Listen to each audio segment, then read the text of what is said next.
Hello everyone, welcome to how to solve this very nice radical equation x squared minus 2x plus 4 divided by 2 equal to the square root of x cubed minus 1. Our job is to find all possible values of x such that x is a real number.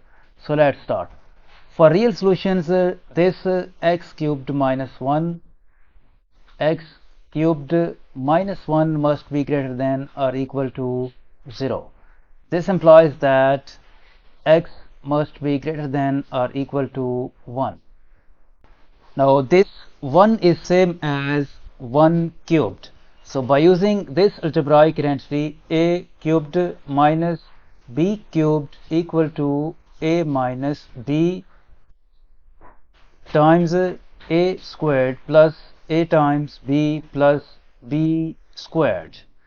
This right hand side will become square root of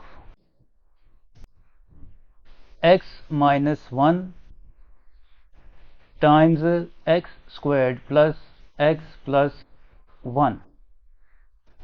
So we rewrite this x squared minus 2x plus 4 as x squared plus x plus 1, and this negative 2x, negative 2x.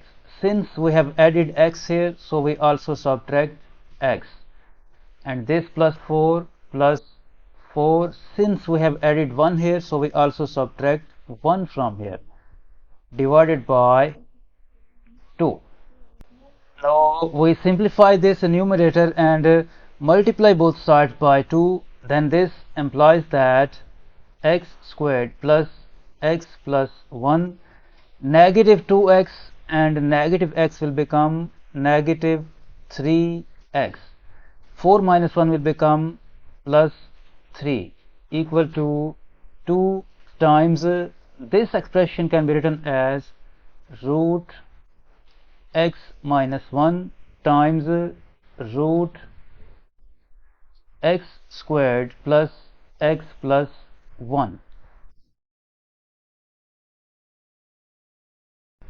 Now we group these two terms. This will become x squared plus x plus 1. We use parentheses to make this a group, and from these two terms we can factor out negative 3.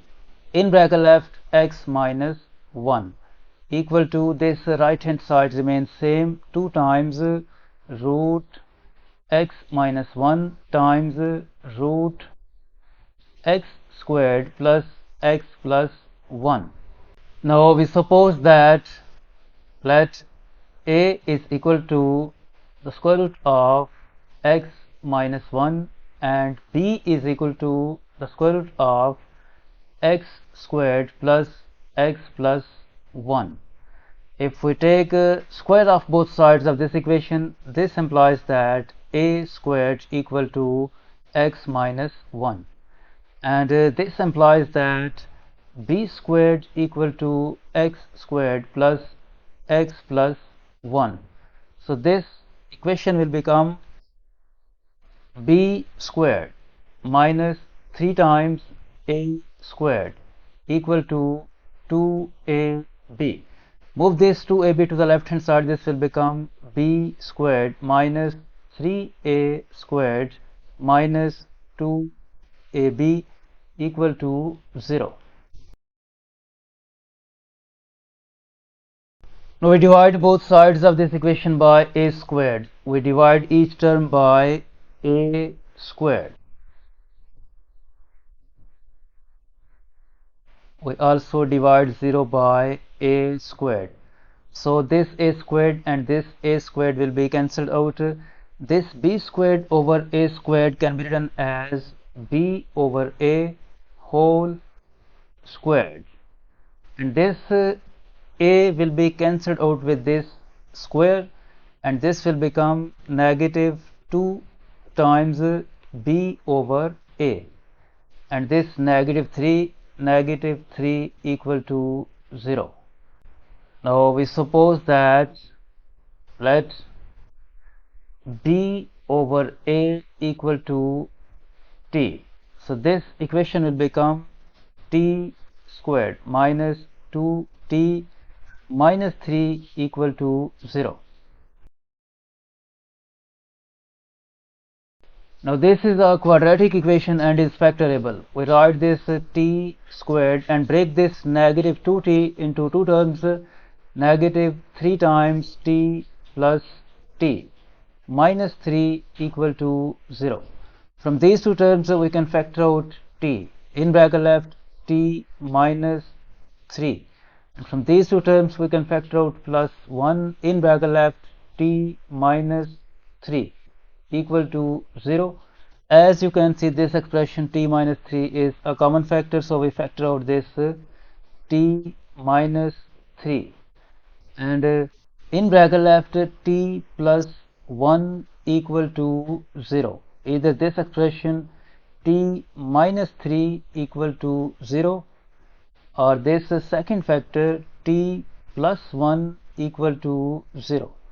From this equation we get the value of t equal to 3, and from this equation we get the value of t equal to negative 1.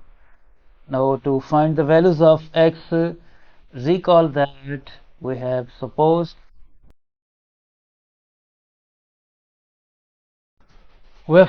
that a is equal to root x minus 1 and b is equal to root x squared plus x plus 1,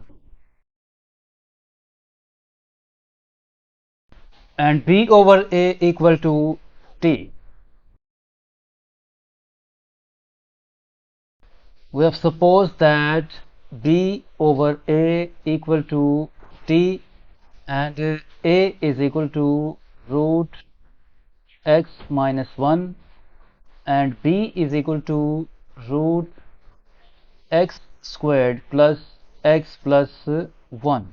Since x minus 1 must be greater than or equal to 0, this a must also be greater than or equal to 0, and this x squared plus x plus 1 must be greater than or equal to 0.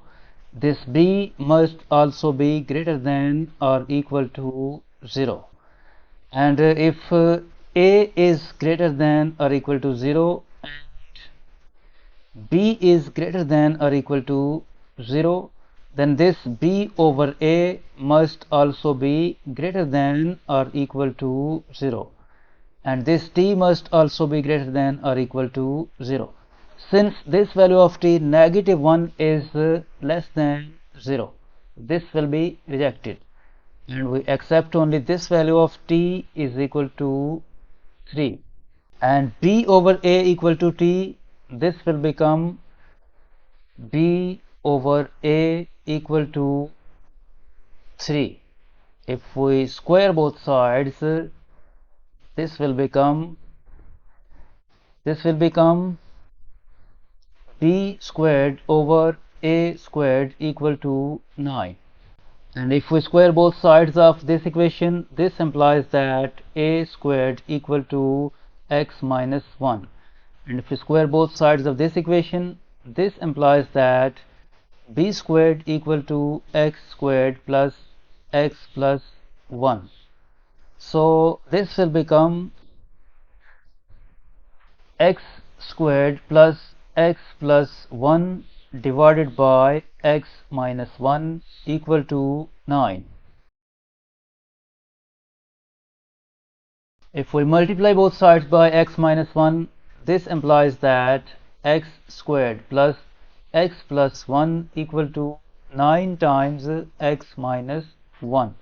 Further simplify, this will become x squared plus x plus 1 equal to 9 times x 9x, and 9 times negative 1 negative 9. Move these two terms to the left hand side, this will become x squared plus x minus 9x plus 1 plus 9 equal to 0. Further simplify, this will become x squared minus 8 times x plus 10 equal to 0.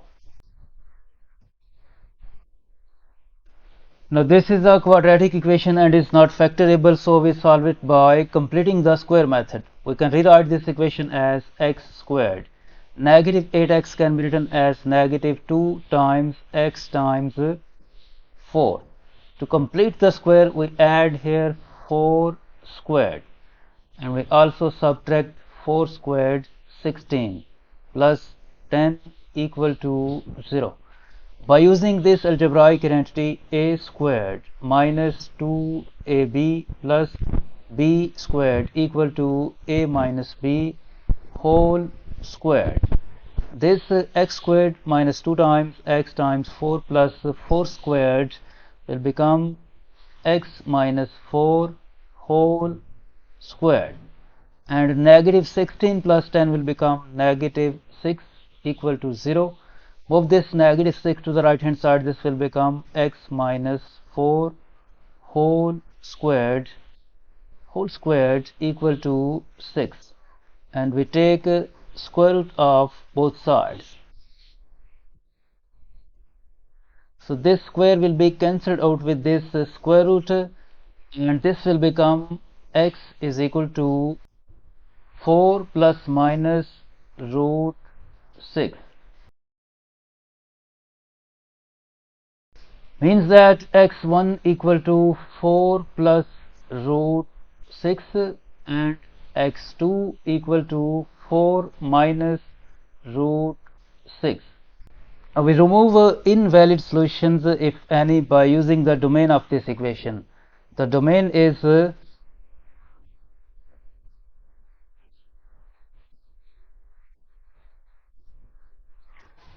x must be greater than or equal to 1.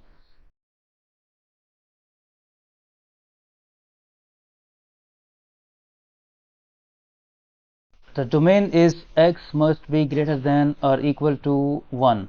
This 4 plus root 6 is approximately equal to 6.45, and this 4 minus root 6 is approximately equal to 1.55.